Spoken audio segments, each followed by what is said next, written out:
Lesson 36, Writing and Solving Proportions.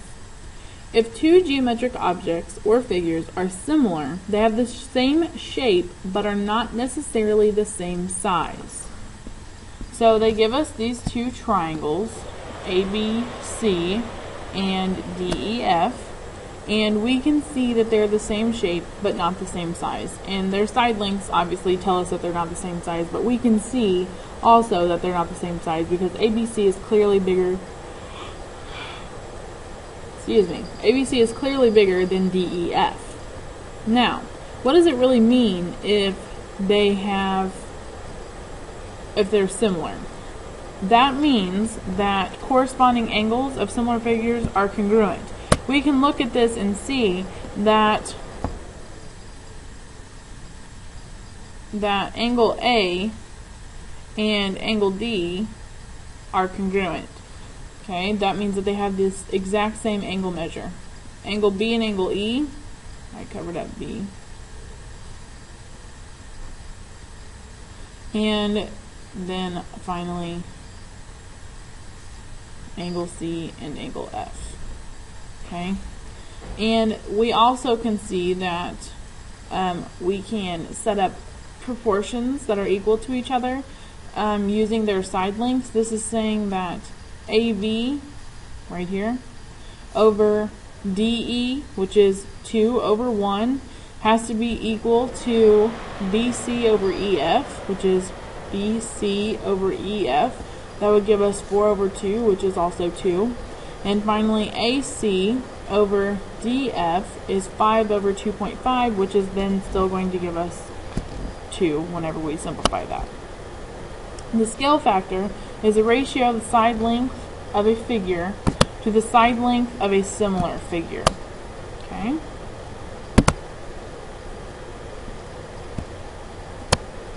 Example 1. PQRS is similar to WXYZ. So we can see that that means that they have the same shape but not necessarily the same size. Now these are not perfect because I had to make them.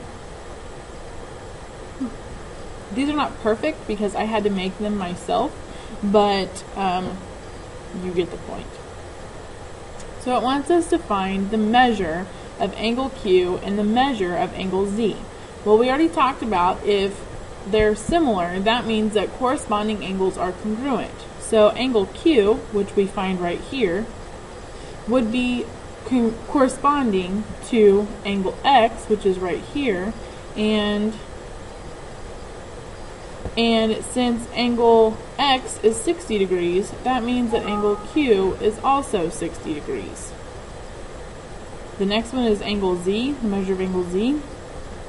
Angle Z is right here, which is congruent to and corresponding to angle S, which makes Z also 120 degrees. So let's find the scale factor of PQRS and WXYZ. So we can take a side length and set those up to find that scale factor. So if I went from PQRS to WXYZ, okay, I have PS. Whoops, I wrote an 8. I have no idea why I did that. PS, which is going to give me 16. Oh my goodness, not even close to the right thing. Which is going to give me 12 over B. That doesn't give me the scale factor, right?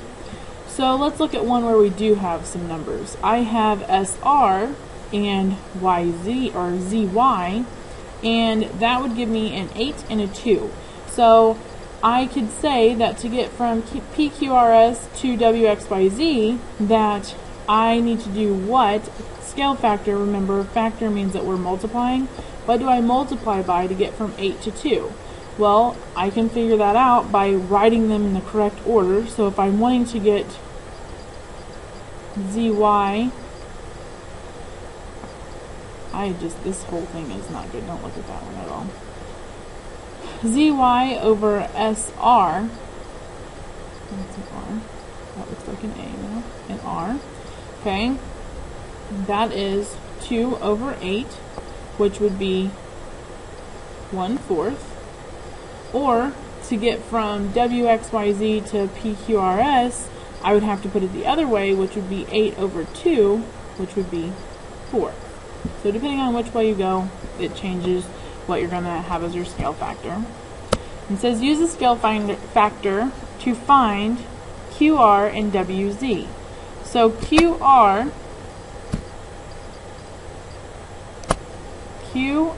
is A, okay? And A corresponds to 3. Well, to get from this one to that one, we said that our scale factor was 4. So we're going to take 3 times 4 to get 12, which has to be A. Now, the other one that we're looking for is WZ. To get from 12 to B, we're going from the bigger one to the smaller one, so we're going to have to use the 1/4. So I have 12 times 1/4 gives me 3, which is B. Final answer.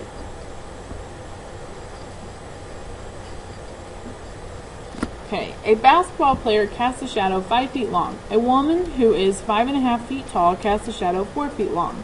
The triangle drawn with the player and his shadow is similar to the triangle drawn with the woman and her shadow. How tall is a basketball player? So, I have a basketball player.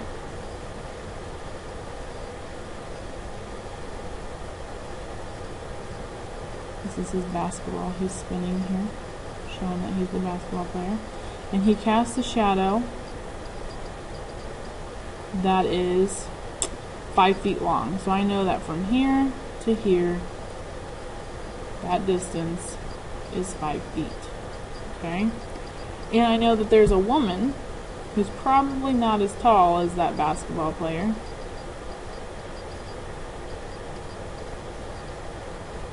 And she is 5.5 feet tall, so her total height, I know, is 5.5 feet. Okay, and she casts a shadow that is 4 feet long. Okay, so her shadow from here to here, this is a poorly drawn triangle, is 4 feet long. So I can draw a triangle using her height and her shadow. So I can do the same thing with the basketball player. I can use his height and his shadow. Turn the one out like that. So I don't know his height currently. What I can do is I can set a proportion to figure this out. The basketball player's height, okay, the basketball player's height is proportional to the height of the woman. Okay, so their heights I put over top of each other, and that has to be equal to their shadows. Because I started with the basketball player's height, I'm going to start with his shadow. His shadow was 5 feet. The woman's shadow was 4 feet. How do we solve a proportion? We're going to do the cross product. I expect you to be able to do that, so I want you to go ahead and solve that on your own paper.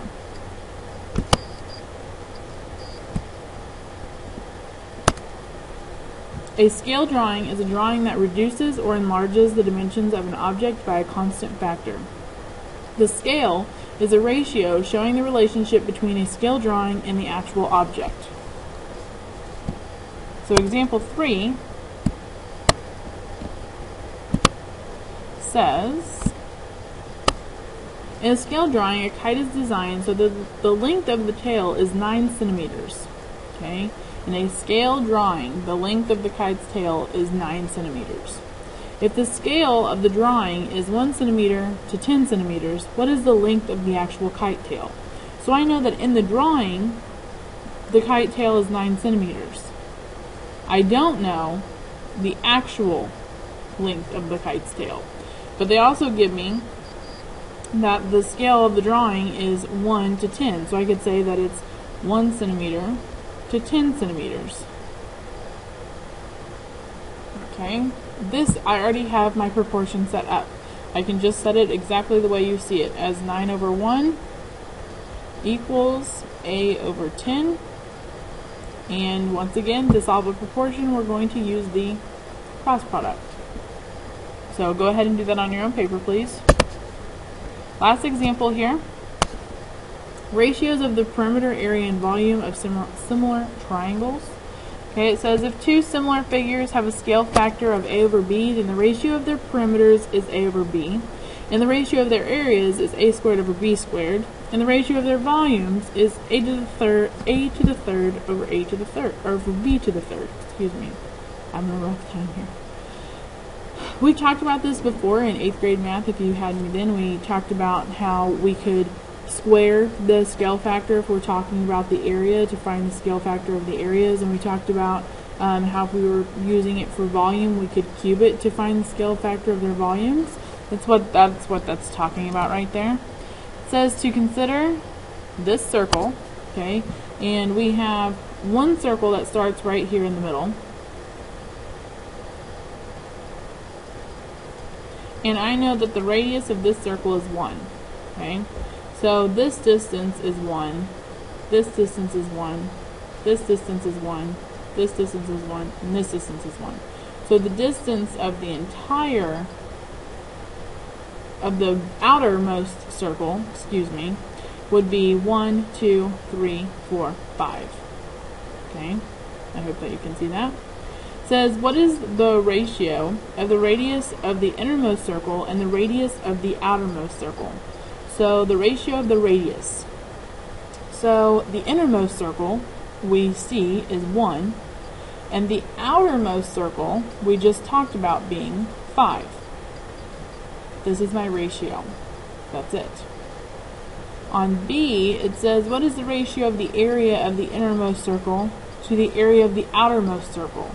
Well, I know that the innermost circle had a radius of 1, and the outermost circle had a radius of 5, and I know that to find the area of a circle, we take pi times radius squared, right?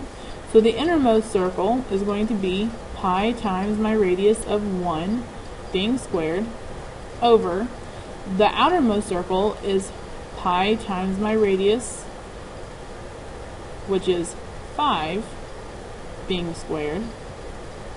Well, I know right now that pi over pi cancels. 1 squared is 1, and 5 squared is 25. So this is my ratio, and this is where they're talking about having that a squared over b squared, because 1 and 5 were our a and b, and to find the ratio for their areas, look what we did, we just squared them. We took 1 squared is 1, and 5 squared is 25. That is your final answer. Make sure that you've taken good notes, and I will see you in class tomorrow.